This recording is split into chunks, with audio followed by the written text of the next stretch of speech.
that was a thing for me that was always is like, if you're going to go play a game or have to play corporate or have to code switch or whatever y'all feel like y'all got to do, I don't subscribe to those things anymore. But for people who feel like they have to play a certain game, it's like, if you're going to play a game, you might as well play a game for something you're passionate about. It's like playing a sport that you're not passionate about, bro. Like, I'm not finna go out here and play like water polo. I don't know how to swim, cuz like a lot of y'all trying to play, a lot of y'all trying to play water polo and don't know how to swim. You know what I mean? The whole time you could have been running track, you know what I mean? Or you could have been, you know what I'm saying, doing something else, you know what I mean, playing tennis, and you got a natural gift for it, but you out here trying to swim, you know what I mean? And you ain't never been in water a day in your life.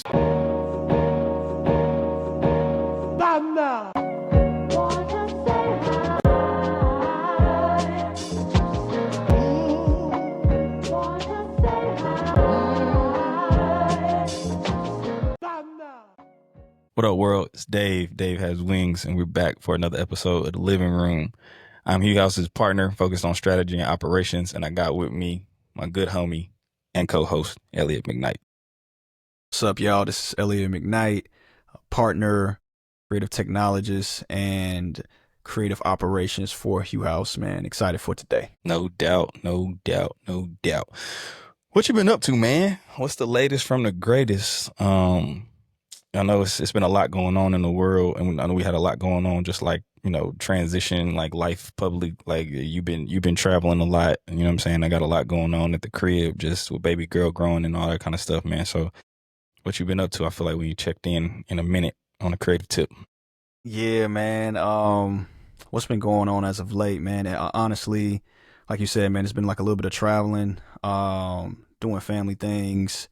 Folks getting married these days, man. Folks having babies. It's just that's the time that we in right now. You know, when you get in your 30s, man, it's just, you know, it's weddings and babies. You know, so it's all love. And then even just like in terms of like personal work and things that's been happening, man. I know we've been working on a few things with some clients, and then also just like some personal strategy, web design work. That's been happening, man. But we've been keeping it steady rolling, man. You know, we get into the to the next quarter for the year, you know, and just like really getting to that halfway point, and it's really been giving a little bit of solace of, you know, kind of zooming out, especially as we're making our transition and we're getting deeper into transition. We've been doing a couple episodes here, and, you know, starting to see the fruits and the manifestations. A lot of things that we talked about at the top of the year start to manifest itself now that we're kind of at that midway point. So I'm excited overall, man. It's been a good space and a good time, and it hasn't been like a straight line. I'm not going to say that it's been just like, you know, ABC. It's had its altitude changes, but at the end of the day, you know, it's all been leveling out. So I'm really excited, man. But I'm wondering how you feeling too, man. What's going on in your world, bro? Man, much of the same. Yeah, man, just a couple personal projects rolling, so trying to push through on those, and then also you know, marketing director role with the Jazz nonprofit, keeping that up and going there, and navigating some changes over there too. But all in all, man, staying at it. I've been, again, I think I talk about it almost every episode, but I'm just really excited about what we're doing from a agency perspective with Hugh House, and, you know, the community we're building and all that kind of stuff. It keeps me fueled and fired up. So I'm starting to get like ideas for Hugh House merch again, starting to get you know, ideas for just different concepts of how we can expand what we're doing from a quarterly events perspective. And then I'm just thinking about how we can continue to grow the business too. So yeah, man, just continue to put hand to plow, taking it a day at a time. Facts, man. So what's what you been looking at, man? What's been piquing your curiosity the last week or so, bro? What have I been looking at lately? I've been listening to really, honestly, so getting prepared for this, to be fair and to be honest, just looking at a lot of understanding YouTube as a platform, knowing that we're, you know, launching a podcast primarily on YouTube. I've been consuming a lot of content from just, you know, various creators around podcasting, around YouTube. It's not a platform that I spent a lot of time on from like a creation perspective. So I think Instagram comes a lot naturally. TikTok comes a little bit naturally. Short form content in general comes a little bit more naturally, and it's just more accessible. But I've been doing a good amount of research the last couple of weeks as we've been recording and putting episodes together, just trying to figure out how we can set the YouTube channel up for success. So it's been a lot of that, man. and then obviously, you know, picking up a couple new pieces here and there, either from Bunko or just in general. So kind of digging into those a little bit too. But it's been a lot of like YouTube research, a lot of podcasting, trying to keep up with what's going on now that it's summertime. With the football and soccer side of things, you know what I mean. So it's a lot of transfers and stuff happening. Hopefully, my boys at Manchester United can dig themselves out of a little hole this summer. So a lot of good energy on the signings. We don't talk sports too much up here unless it's marketing related. But yeah, man. So just been keeping up with that. It's a podcast I listen to for that, and that's kind of where it's been, man. Really just trying to get to the point or thinking through how. Which I'm really curious if this has shown up for you now that you've been doing a good amount of traveling, and how that's been inspiring to work. You know what I'm saying? Like life is inspiring to work in a lot of different ways right now. Um, and it's not always like purely just like straight up creative and being able to dig into like creative stuff and seeing what like you can garner. It's like trying to pull those creative insights out of like the experience and trying to think about like there's been this whole thing around tangible media. Like with my mother-in-law, she came to the crib. She's been helping out with the baby since she's been born, but we've been transitioning some things, putting her in daycare. And like her last week, she showed up with just like a stack of DVDs that they had converted from VHS tapes. So we got to watch like a lot of my wife's like, childhood birthdays and Christmases and some of those types of things. So it just really has Uh, me continuing to fuel that fire around like physical media. And we've been thinking about like, yo, like we just need to go ahead and get a camcorder so that we can record a little bit more baby girl growing up. You know what I mean? And have those things in the archive and stuff like that. Cause everything's straight to SD cards now. So, as Facts. opposed to like having everything trapped on our phones and all that kind of stuff, like having some dedicated, like, and I've been kind of doing that really since Lauren got pregnant. I really was, we did a couple things on Polaroid, you know what I mean? Just to have around the house and keep to ourselves and stuff like that. So, I'm trying to be more, I've been more mindful of that and taking my Polaroid on vacation again and trying to get me back into shooting. But this whole camcorder thing has unlocked something else too, like in terms of those home videos and whatnot. So that's really where the inspiration is coming from creatively right now, bro. And it's still for me, it's still everything. A lot of what I do is the tension between the analog portion of creation and how we think about creativity, and then the luxury that we have with technology. So that's kind of where my personal brand and my art philosophy comes from, with analog luxury and all that. So, that was a heavy hitter for me in the last like week or so, since we talked, was being able to watch those videos and think about how to include that. And then it got me thinking about like a vintage 360 aesthetic. Like hmm what happens if you put like a vintage LUT on the 360 stuff that we've been messing around with at the studio. So I've been kind of thinking through that too in terms of like recaps and trying to just figure out how to develop a signature style, because a lot of the 360 and action cam community is like, I'm not finna jump out of no building or be skating through no cars or like, say risk throwing my Yeah. camera from vehicle to vehicle just for like a good look. So I've been thinking about like just what aesthetic or what we could add to go along with the storytelling to kind of, help the 360 stuff stand out about it. So I've been thinking about again that analog luxury, that what does a vintage 360 aesthetic kind of look like, or how does that come together? And I don't know if I've seen that or not. Hopefully, watch, I'm gonna see Nah, it we now that gotta. I done said it. It's gonna pop up on the TL. It's gonna piss me off. Nah, we gotta have a side conversation about that, because that was something that it's funny. I think we've been thinking about that like separately in our own like little silos, because I was just having a thought about that maybe a week ago or 2 weeks ago, just looking at the feed, as we get like going through this transition, just looking at the feeds, like, all right, bro, like I need to get the branding now a little bit better. And it's just like the idea of like the barber needing a haircut, you know what I'm saying? So it's like, all right, bro, like it's like we Yeah, know what to do. We know what the pieces that we need in order to get everything right and tight. But it's just the actual work and like the grunt work to get that done. And like that part was like a little bit in it as well too, because I know that personally I've been inspired by like, like these cool textures like metal and steel and like concrete and things like that. Like that's the reason why even like the AirPod cases, like I got them like in this silver. So that's been like a main color that I've been really like diving into for a long time. So what does that look like? Just playing around with that, just instead of because the to your point, like the Insta360 natural colors, like a little bit more vibrant, bright. You can kind of tell what it is like as soon as you see it. You know what I'm saying? So it's like those little pieces and hmm those little differentiators to really like make it stand out is definitely key. Like I really want to talk about that after we get off the line, man. We're going to strategize around that one. Yeah, man. Yeah, that joint has been interesting, just paying attention a little bit more to that too. I guess you could say I've been looking at that for inspo as well, just like trying to see what's happening in the action cam community. And trying to see, we talked about a little bit about that on previous episodes as well. But I mean, even then, like just me, from a sports perspective, I guess like playing some pickup soccer and all that, like looking at different creators that are using like POV content, you know what I mean? And how does that come together? So being able to have something where you could wear like a camera to pick up, or wear a little camera to adult rec league, and capture some stuff that way too. So I've been thinking about, getting a little um the go 3S or something like that, just to have to accomplish that goal, and capture some more things there. I got a GoPro a while back, but it's you got to wear the chest rig. It's not discreet at all. Yeah. So I gotta figure out what I'm gonna do with the I probably gotta sell that off somewhere, and well, look at investing in the Go 3S. But yeah, man, that's where the inspo, man. It's really good to be in a space where, I will say, where the inspiration is coming from life, because I feel like a lot of times, especially having worked, because we worked in fashion and sneakers and whatever, so you in all these kind of like cool spaces, you seeing all these different things that are happening in these industries and where they're overlapping and whatnot, and that becomes a lot of the inspiration.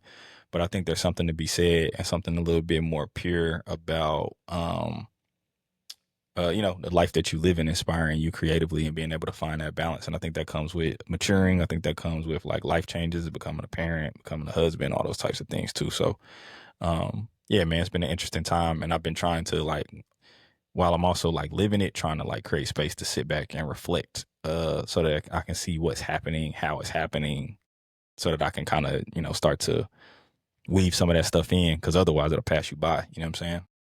Yeah, absolutely, man. And when as you were talking, it made me think about, I know we were discussing a little bit like of the travel and some of the inspiration from that, and it's like two quick things I definitely thought about when you brought that up. And one of it is like food has been like a really big inspiration and like a huge topic of conversation. Mm.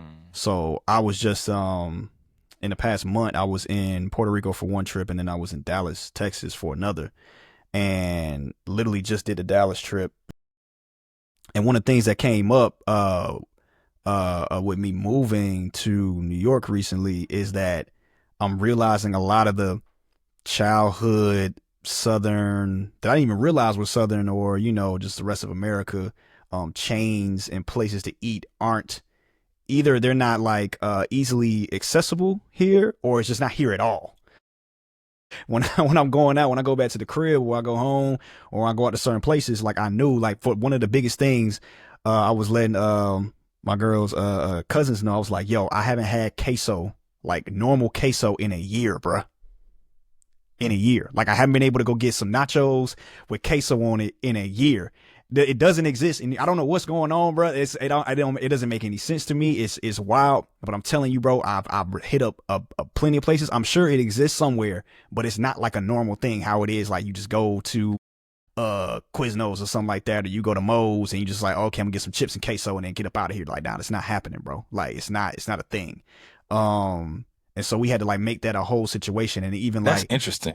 bro, it's insane. Like, it's insane. And if you get some, they may have like, oh yeah, we got chips and guac, or chips and avocado, or some salsa maybe, but like, bro, there's no queso. Like, it doesn't exist here like that. And I've Huh. tried, they got, and it made me think, because that's really a Tex-Mex situation. That's a Texas Mexican thing. So it's like it's a huge population of it's a huge Dominican population in New York, or there's a huge Puerto Rican population in New York, but they're not necessarily known, and that's not something that they really do in terms of their culture and their cuisine. So that's just me learning like the Mm. divide and the difference of like that little thing. Me just assuming like, oh, okay, I'm in little Puerto Rico, it's lit, and it's like, no, bro, that's not how we get down. That's not what we doing. And I'm like, oh, okay, bet. So where do I? So that was one thing, and just having like that conversation, just like the little um those little pleasantries that I'm just so used to having, like Whataburger. I haven't had Whataburger in so long. Like I have to go all the way back to the south to go get that. You know what I'm saying? Or getting In and Out. or even having access to like an Applebee's on a regular basis, or like these like chains, like it's just so interesting, like where you have to really kind of like go look for it and find it. So you can find all these like My local boy been mom and taking pop, taking the regular joints for granted. bro. You're taking the local chains for granted.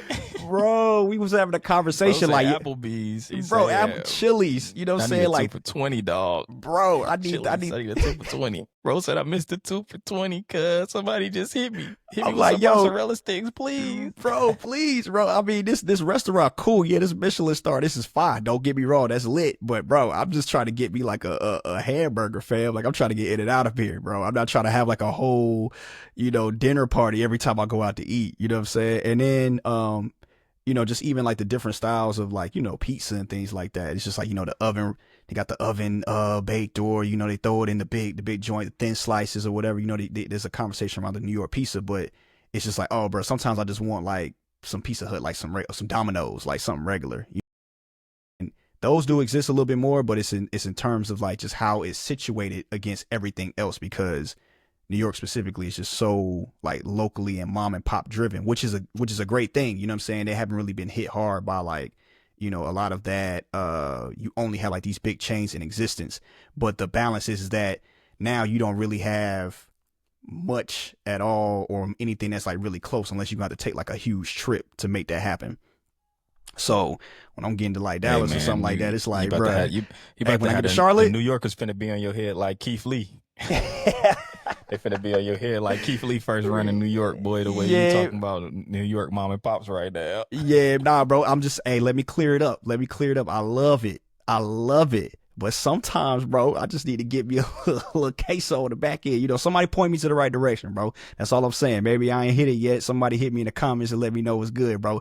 Text me the spot, DM me the spot. I've been looking for a year straight, fam. I'm trying to figure it out, bro. Please, somebody help me. Oh man, that's hilarious. But now that's super interesting. I mean, shoot, I remember when you came down for the first bunko and you dogged that soul food plate at Nana's, like, bruh, like I've been waiting to get some of this. And I know there's some soul food spots up there, but it ain't nothing like being like, at home or down Yeah, in a more familiar environment and getting what you're used to. So I get it. exactly, man. It's like I don't want to act like it doesn't exist at all. It's just um the level at which it's accessible is just a little bit different than what I'm used to. You know what I'm saying? As somebody that's been like in the South, born and raised, spent time in Florida up until high school, spent like nearly 10 years in Atlanta. It's just like certain things you just get used to, and it just being like in arm's reach that may not be as in arm's reach when you're in like different areas or different coasts. You know what I'm saying? So that little bit of transition and that inspiration has been like, okay, I'm seeing and understanding the landscape of how food may change from region to region, and how that impacts, different conversations, what people consume, how they consume it, and how often they get a chance to consume it. And it's just been like a real interesting thing. So it gives me an appreciation for not only the New York cuisine, but Texas, Charlotte, Florida, Georgia, and just seeing like how it all, like, everybody has like their own flavor, and it kind of goes back to, it's something that the internet hasn't impacted yet as much, when they have conversations about Mhm. the nationalization or globalization of certain brands and fashion stores. You see it kind of all over the place. It feels like, in a good way, that it hasn't really hit the food all the way, in certain aspects, as much as it impacted other different industries and different sectors. So yeah, man, it's been a journey on that, but that's been inspiring me to just like, appreciate all the things that I've been interacting with over the past year or so. For sure. And not to park it here too much, but just so you know, we getting our first series, our first run of burgers down here in the Charlotte area. So they just opened one up in Gastonia not too long ago, and they got another one that's coming to the Charlotte proper real soon. So Hey, let me go ahead on the wax right now. When it's time for workflow, we got to go. I'm telling you right now, bro. I'm telling, hey, yeah, bro. I never had it. I never had it. So Oh, you never had it? I'm with it. Bro, please. Yeah, no, I never had I want Whataburger. this honor, bro. I want this honor. I got you. I got you, bro. I'm gonna get you right, bro. I'm gonna get you right. I promise you, I'm gonna get you. I just had the honey Nah, I'm butter looking biscuit forward to it. situation. My girl brother just put me on to it. They only serve from 11 p.m. to 11 a.m., but it's cracking, bro. It's OD. It's like a late night vibe, just real quick. You know what I'm saying? We might just have to go at the 11. I know we got responsibilities, but you know what I'm saying? We can just like, hey, let us ride down the street real quick. Come right back. You know what I'm saying? We just gonna get a little honey, bro. I'm trying to tell you, bro. Change the game. I just had it like 2-3 days ago, No bro. doubt. It's we gonna get right. Nah, I'm with it. I'm with it. All right. I keep us moving, man. Uh, Today, just more so wanting to dig into talking about I don't know, man. I feel like there's this kind of this culture around, and I think it's more of a traditional culture, and things are moving away from that because there has been so much advancement with technology and all these different things. But there was kind of just this thought or this kind of undertone as you grow up and realizing you have a leaning towards some creative interest or whatever, that artists and creatives, they struggle, and it being kind of like this like rosy situation, right? Like everybody talks about. You think about any of your famous artists, for the most part, for the most part, in a not a contemporary context, but more of a traditional context or earlier context. If you're talking about like pre 2000s and really pre 2010s, going back to 70s, 80s, and even some of your more like, again, classical stuff. You're researching a lot of those artists, visual artists, as well as just musicians and all that kind of stuff. There's not as much respect on arts or creativity from a labor perspective, and then just kind of being coaxed, or this just kind of this whole myth of the starving artist. So I'm curious about like when you first kind of felt like you came up against that, and what your reaction was, and how do you think about it now? Like just kind of pushing the conversation towards that direction. Yeah, man. That's a great question. And I think that I have to start with music, because that was the first time when I was young, in high school, and that was like the first art form that I really wanted to kind of like go into a business aspect of it. And I kind of saw firsthand a lot of like the back end of that and how people treated you and the different hurdles that you have to go through with being a musician and being a music artist. And yeah, it was really tough, because that's when I started to realize the business side of art. And I realized head on how little I actually knew. I was like, that to be honest with you, that inspired my move to go into DC, because that was like the closest to New York that I could get, you know what I'm saying, being at the HBCU. So I was like, okay, yeah, I'm gonna go up north. I thought I was a little mini J. Cole or something like that. I'm like, all right, I'm gonna go from Florida to DC. He went from North Carolina to New York. All right, I'm gonna try to do the same thing. And then he had that Cinderella story of, oh, I'm hanging outside like the Rock Nation studio, and or the offices, and Jay-Z walking down the rain. He trying to hand like the CDs to him, and it's like, yeah, that's not how that works, fam. Like, you just rain down the rain, and Hove is like, nah, bro, I don't want that. Like, why would I do that? And then sure enough, he built up his own situation, and a year later he got signed. And even like another artist like Big Sean, who rap for Kanye at the local radio station in Detroit, but he really marketed his whole career off of that. But unless you're really doing a deep dive, which I end up doing, and really looking at the interviews, that's like an hour long, hour and a half long, he tells you in those interviews, like, yeah, that did happen, but folks don't know I was at my grandma's crib for like 2 years after that, like with no bread, and all my homies was in college doing a thing and making life memories, and going deep into their career. And I'm just sitting at the house telling me I want to rap, and that was a hard time for me. And so, uh, uh, but when you're 18, 19, you like, oh man, I can make it. And you think you're kind of like, you're special, and that doesn't really apply to you. And you don't have the tools or the resources or the infrastructure. You don't even know the infrastructure that you need in order to really build something out.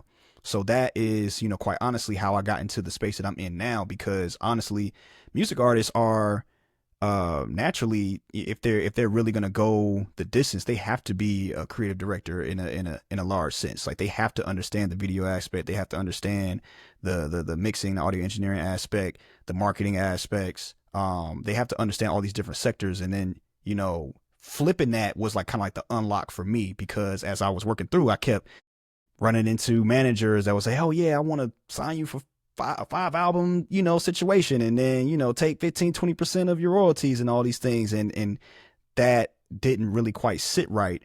And luckily, learned that lesson early on before it got like too crazy. But there is a romanticization around, yeah, I'm just gonna stay here, kick it, and I'm gonna grind out, and then I'm gonna be broke for a while, and that sounds cool until you really have real bills to pay. You start getting older, you start having to, like, you want to do certain things, and it just doesn't really make sense to line up with your goals and your actions that you're trying to complete. And so yeah, just to keep it at that, that was probably like one of the first times where I really understood and saw that firsthand, and seeing how you're not just an artist in the eyes of the rest of the people in the industry. You are a product, and we are here to Mm-hmm. benefit and to extract from this product, whether that being an agent, whether that being an event venue, whether that being a creative team, a graphic designer, a music director, or whatever the case may be. So not understanding at the time that essentially, if you want to have a music career, you're almost like a startup, and you have to act like that and maneuver like that Mm-hmm. because you have all these different costs that requires you to really excel and really cut through the noise. And that was a huge, reality check for me on my end. So understanding that and then kind of flipping the script was a way to kind of bring an antidote to that situation. But um, yeah, man, it's really interesting. But I'll flip it back, to you, and ask you, how was that situation for you as you navigated, or what you've seen from an art standpoint, and just like the narrative of the struggling artist. Yeah, man. I've always entered into. I developed photography as a skill to monetize it. Right, like I had naturally taking pictures consistently growing up, to more so to document for what we now call social media. Back then it was just posting to Facebook and trying to, like, just, I was known as like the camera guy that had, like, I was just taking, always had a digital camera on me, you know what I mean? And then my sophomore year of college, one of my big homies got a DSLR, and he started kind of taking pictures around campus and kind of built a name for himself, him and a couple other his other homies. And that kind of like cracked my head open. I was like, okay, I could get a real camera and like do this for real, and just seeing some of the benefits that came from them doing it. So I started to do that. You know what I'm saying? Like I took money from my internship at with the Department of Energy one summer, and just took one whole check and just bought an entry level DSLR, and with the intent of going back to college and, what I mean, building a brand, and getting people to know me, but also, like, again, to be able to keep a little change in my pocket, right? So I started shooting graduation photos and headshots for people, and like just little like random things here or there. So I've always monetized my creative talents, and I think part of that is me being. I always said, like, I'm a more of a business person who earned their creativity. Like, I did the hard work of going back and like figuring out how to put context around my work, and figuring out how uh figuring out the nuances of creativity, and looking at it and joining it from more of an industry perspective.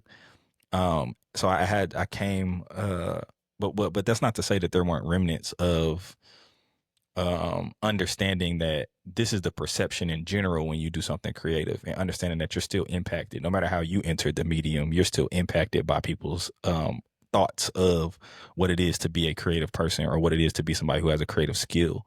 And so I really learned it more so from like the perspective of, this is what people assume, or this is what people think. So here are the things that you have to do to counteract some of that. And yeah, it just goes to show that there are range and diversity within creative types of people. You have very like type A, quote unquote, type A creatives. Like, there are creatives who kind of create within a specific framework, or have these step by step things, or have their own workflow and processes to what they do across mediums, right? That's one of the things that's been super interesting for me, is just meeting the diversity and the range of creative people over the last 15 years of doing things. It's just like, dang, okay, like, this person's a creative too, but they're still very, what I mean, very much, approaching this like they're on a corporate job type situation, but the output is something that, looks and feels dope, and fits a narrative and fits a story and works for them. And they're still able to like apply for grants and do all the different things. So it's been interesting to see how different people, again, develop artistic and cultural practice, even though I didn't necessarily come through the specific like gaze of like just like I'm so naturally creative that like the world doesn't understand me and these things don't work and I haven't connected these dots and I don't know how to connect the dots and I don't want to connect the dots, right? That's another thing too is I have met those like super creative people that are like they're gonna be creative no matter what, bro. They're gonna be creative. They it just flows and pours out of them. And it's also interesting too. I feel like people who find the best balance are people who have had like creative parents. So when I look at the story of somebody like you know what I'm saying, like a Salehi Bembury, you know what I'm saying? And we've talked about, or we talked about in content. I don't know if we talked about it on the pod, but we've talked about it in content before, where you talked about like not really knowing what industrial design was. But because he had some type of creative industry within his parental context and living in New York, I believe, if I'm not getting detail mixed up, you know, he knew what industrial design was. And, you know, his first job coming out of school was like him working, I think, for Rack Room or Payless or something like that, designing shoes over there, which led to him, you know, eventually getting on. And one of his, you know, higher ups went over to Cole Haan. He was a part of the Cole Haan Nike situation when they was putting the cushioning on the dress shoes. And then that led to Yeezy, which led to Versace, which led to what we know now uh with the why am I blanking on his brand names? With his on his brand name. But yeah, so I mean, I think that's the other thing too is like having creative parents or parents who are adjacent to creative industry. It opens that exposure a lot earlier for you to know what the options really are. You know what I'm saying? Versus most people is like, okay, I want to do this, or people say I'm good at this, or I've done this, and this is a passion of mine. So I'm gonna just go to art school, and then, or I'm gonna go to design school, or I'm gonna go to advertising school, or whatever. But those things don't, you know what I mean? They don't give you the formal pieces of like interfacing with your industry. They teach you a tangible skill, and to capitalize on or to further add to some of the points that you was making, it's like I personally believe that this whole concept is romanticized and was created so that value can be extracted at every level from the creative or from the artist. This machine that we kind of all participate in or are forced to participate in from a you know a capitalistic perspective, it requires that. So if I can get you to just focus on the art, then like I can do the thing as the manager, or I can do the thing as the gallerist, or I can do the thing as the label, or whatever it is. Like I can position myself here, and I can help you take it to the world. You ain't got to worry about that. And some of that stuff works for some people.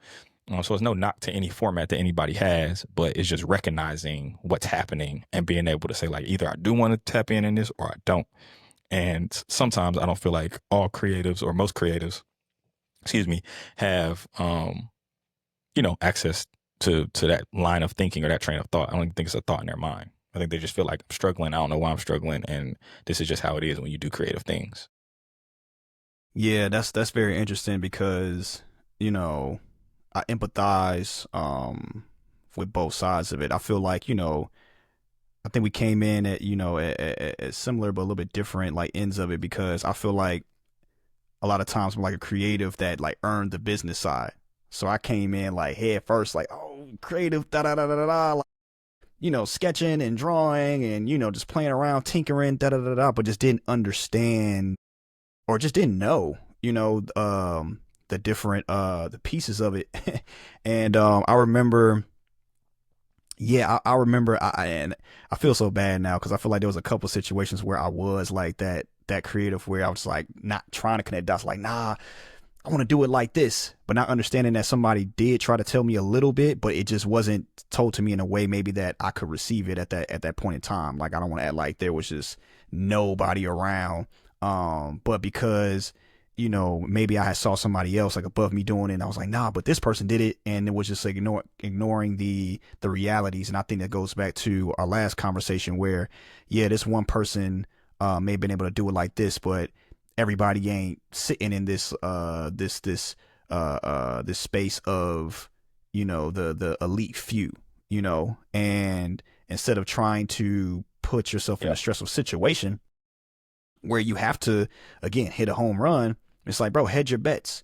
And understand like the business side over time kind of helped that out. So it's kind of, you know, covered me for being like maybe 90 or 80%, you know, creative to 10-20% business. And it's just like been over time, I hope it's been evening out over time, because to your point, you know, about the grants and being able to explain the work, um that was just something that, you know, I know that I struggled with early on in my career, and I know other people that have struggled with it as well too, and still are struggling with it. And it's a different side of the brain. It's a different way of thinking, and it keeps, but not knowing that it keeps you at a certain level, and a certain ceiling that you can't crack through unless you're able to explain yourself, because these are what these institutions need in order for you to get to that level. So if you don't know how to explain your work, like if you go to a museum or a gallery right now, what's the first thing you see? You see a description of the work. Like, hey, this is where this work. This is the context of it. This is why I made it. This is why I created it. This is where you can find it. And so if you don't have that, you can't get to the rest of the work at all. And it seems tedious, and it may seem, annoying in the moment. But it's highly necessary. It's just as important as the work that you're creating. And so that's why I think that, I'm just glad that we're talking about it, because I just remember being, that I think that hard headed creative, and just not, not understanding like the business and that end of it, to make it to get you to the point. And I think that, I think that also backs in, to, workflow as a platform, just helping creatives being able to explain their work in order to better their portfolios, and how to talk about their work, and how to present their work. Because without that, man, it's just some pretty pictures, pretty photos, or pretty, diagrams or graphics, with no context to it. So it's very imperative that we really have these conversations and really like kind of drill in like a balance of having both, to be able to excel and really Yeah. get to a certain level. Nah, for sure. And I mean, for me, I think as I reflect more on my like childhood or my upbringing, like there are these kind of pops of creative moments or creative sparks, but I don't think that they were necessarily kind of like nourished, Mm. or cultivated. You know what I'm saying? So it's like I remember being like, I think my mom still has like my freshman art portfolio from the art class that I took my freshman year living in Michigan. Or at least she had it for a while. It might be in the attic, or she might have thrown it out when she moved houses recently. But I know she had it for a long time, and it had a lot of those like drawings, because we had to build our own folder. And I was playing basketball at the time, so I put the school's name on it with the basketball thing. And I remember during that time, like late middle school, early high school, of like having sketches of different sneakers and stuff like that. This is well before we was. But again, I've always like, pictures have always been a thing, right? That's why I'm kind of again talking like very open or inspired by analog medias, because it was always like I'm always using the last like 4 or 5 rolls on the disposable camera for something random. You know what I mean? And so I mean there are these little things, but to me it was never apparent that like people make a living doing this. This is something that you could do for a living. This is something that like people are artists, people, what I mean, people are photographers, people sketch for a living, people draw for a living. So it was one of those things that was always just like, oh, I had to take an art class, so I took an art class. Or I could take an art class, so I chose to take an art class. Like it was never a thing of like, oh, I'm gonna really lean into this and like I'm gonna go to art school. That thought never even crossed my mind. You know what I'm saying? Like it wasn't even apparent that I could use like professional grade tools until I was a sophomore in college. You know what I'm saying? Facts. So it was just it's not that, you know what I mean, there wasn't an exposure. Maybe I have always been a creative, and it's just something that it's like all these layers that came up on top of it, and it kind of like fought its way through as it kind of started to get nourished, because really it was all about contributions to culture is what really made me lean into the creativity. It was like, yo, I want to do what they doing out in Fairfax on LA, and everything I see on the Hundreds blog and everything I'm seeing on Complex and all this kind of stuff in the early 2000s, like get these tees, whatever, body sneakers. I want that to be a part of my lifestyle. Like, and photography was my way of participating in that. You know what I mean? When the homies started brands on the campus, it was like, yo, I can do the marketing. I can take the photos. You know what I'm saying? I can help.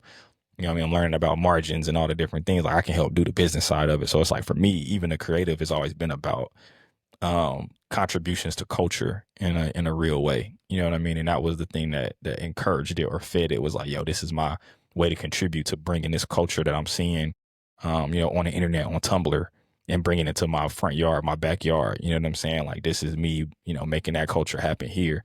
And that goes back all the way to, again, 2011, 2010, you know what I mean, on the campus of Winston-Salem State University. Um, yeah, man, it's always interesting to see how these seeds are planted, and then eventually they get watered. And then next thing you know what I mean, you got a forest, not just a garden.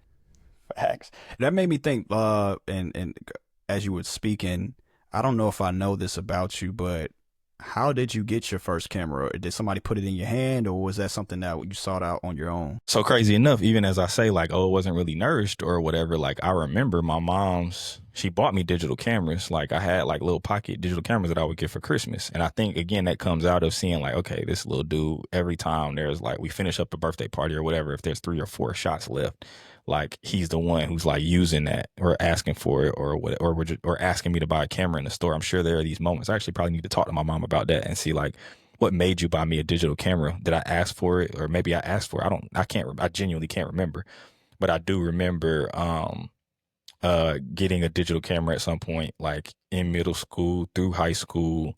Like maybe not middle school, more so high school. I remember specifically around high school. Um, Specifically around high school age. And I remember I had one digital camera and it got stuck. Like it was a Canon. That's why I always shoot Canon too. I always had Canon. So the camera lens got stuck. And my mom bought me a new one for Christmas, and it was dope with power shot joint, silver with a black trim on it. Matter of fact, I think I might still have that joint at the house.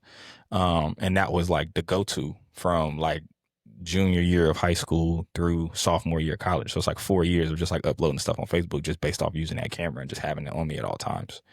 Until I got a DSLR, and then that was with me, the majority of the time. So yeah, outside of, using those little throwaways, that's the most vivid memory that I have. And I'd have to talk to my mom's.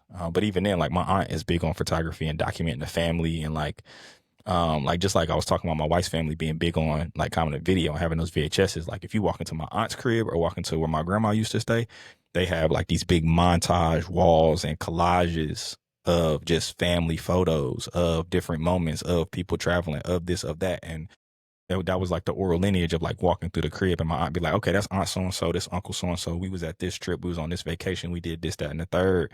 And that's how you kind of got to know the family tree. It was like, oh yeah, they from this part of North Carolina, we from this part of North Carolina. So when we used to meet up here in the summer, and we used to do this and do that, and that was really, the I think a lot of that probably subconsciously, what I mean, built up my interest in photography. Like I really, this is all like live reflection. I've never really kind of thought about all of this, but that really is it. My aunt is probably my closest next relative that, what I mean. She not having taken no professional photos or done anything from an art perspective, but again, just a family documentarian and historian who just like has the camera at every event. You know what I mean? Yeah, nah, that's dope. Cause hearing that, uh, how your aunt and how your mom really kind of put it in front of you, and how that, like you said, to your point, having like this seed that was planted now is turned into a forest. And now just having like those conversations, you know what I'm saying? Like the idea of, it's not necessarily about the tool or the camera itself. It's more so like about the relationship, like, with your family, it sounds like, as well too, that really kind of brought this out in the documentation of that. And that is like the meat and bones of what kind of sprouted in your mind. And I don't know, there may be a space in there where, like, oh, okay, if I use this thing, then I can, maybe it connects with the family a little bit more, or it's just like, or I can hold on to these memories. And then, you and your affinity for um different textures, or just like physical media and things like that. So that's real interesting. I was like, I feel like I don't know that story. Like when you was talking, I was like, I don't feel like I know when Brett got a camera actually. And yeah, man, and to Yeah. your point about like the nourishment part of it, I have to also remember that, folks just don't know. It was funny that you had mentioned Salehi, because I was looking up how many black men are even industrial designers, like how much of the industry does that represent, and it's literally like 1 to 2%. And Mm-hmm. I even looked at the total number. I think the last data pool that I saw was from like 2019 or 2020, where I think that it was around 30,000 people that are just doing this in general. So it's already just a small pool, let alone 1 to 2% are like black, males, and I think it's like, I think for black people in general, it's just like maybe 5 to 10%. And so just thinking about that in relation to, it's like, okay, well, it makes sense, because that's only a few hundred people in the entire country that are even aware, that look like me, that are even aware of what this is. And it's like, that's spread out across the entire country. And I'm sitting here in a space, or in a city where this is just not, it's not offered. Like it's not even offered at the institutions that I'm going to. It's not an industry for this here. And so I think it speaks to the testament of, to your point, like our resilience in the space as well too, to keep kind of like knocking at this door, keep pushing and keep grinding through it, because you start to find like these little diamonds, and you start to understand and start to pick up on different modes of creativity and different industries, and different sectors that you can kind of jump into. So I think it's just really interesting to highlight and to be able to have that conversation on. Nah, for sure. I mean, even around the time that we started Hugh House in 2019, with me, Davina, and Day, that was one of the stats that we looked up, was just like in terms of creative class jobs in general. And I think it might have been from like a 2017, 2018 statistic. And just thinking about creative class jobs, there was only, I think, 6% or 8% were African American. So that really played a role originally in the mission of the agency, but definitely in the mission of our nonprofit, The Block, where we're working on like Black creative workforce development in Charlotte. So yeah, it's definitely one of those things where it's trying to create more space and more exposure for people to know that these jobs exist and that you can make a living. And there's some formality to some of this stuff, and some places where you can make a decent living. You just gotta know what those channels are and navigate those waters, because you're just gonna have to navigate those channels and those waters anyway. So it might as well be something you're passionate about. That was a thing for me that was always is like, if you're gonna go play a game or have to play corporate or have to code switch or whatever y'all feel like y'all got to do, I don't subscribe to those things anymore. But for people who feel like they have to play a certain game, it's like, if you're going to play a game, you might as well play a game for something you're passionate about. It's like playing a sport that you're not passionate about, bro. Like, I'm not finna go out here and play like water polo. I don't know how to swim, cuz like, a lot of y'all trying to play like y'all trying to play water polo and don't know how to swim. You know what I mean? The whole time you could have been running track, you know what I mean? Or you could have been, you know what I'm saying, doing something else. You know what I mean? Playing tennis. And you got a natural gift for it, but you out here trying to swim, you know what I mean? And you ain't never been in water a day in your life. So yeah, man, that was the biggest thing for me, is like, you're gonna have to play some games, so you might as well play something that you're really passionate about. But yeah, man, I think we can put a pin in it right there. Another episode of Living Room Podcast, man. Hopefully y'all found that some insight from that conversation. I definitely enjoy talking about this stuff. I could talk about this stuff all day. We just try to be respectful of y'all's time. You know what I mean? As it relates to us getting these shows off, we appreciate y'all tapping in and staying with us for another full episode. Absolutely. Y'all have a good one, man. And don't forget to like, comment, subscribe. Can't wait to see you guys on the next one. And thank you for tapping in with us, man. No doubt. Peace. Peace.